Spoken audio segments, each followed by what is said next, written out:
Hey everyone, welcome back to Bear's Workshop. In today's video, we have the 19th flyover of the Lucid factory in Casa Grande, Arizona. First off, I want to say no snakes were hurt in the making of this video.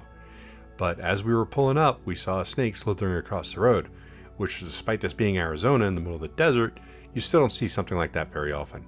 The snake was in the opposite lane, and guess what came right after the snake? A Lucid Air, driving right past us at the snake. Two unusual sights right at the same moment, but our WhamBam TeslaCam caught both.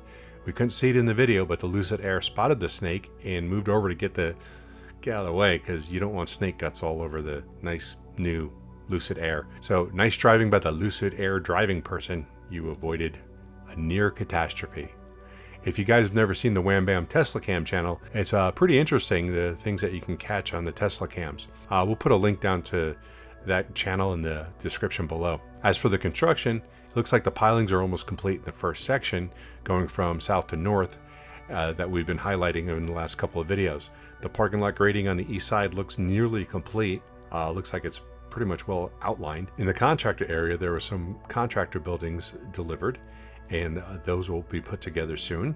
Work is really going to start ramping up here very soon. If you like this video, hit that thumbs up button, and if you don't like it, then why are you here?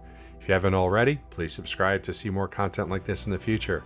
You can follow us on Twitter at Bear's Workshop, and thanks to all of our patrons. We appreciate your help supporting this channel. We really appreciate your help. Now, let's go fly.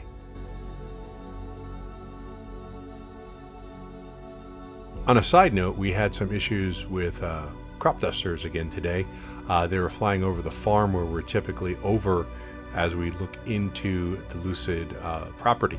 So some of our time flying was cut short because we just don't want to get involved with taking down a plane. That would be catastrophic, and that's not something we're going to do.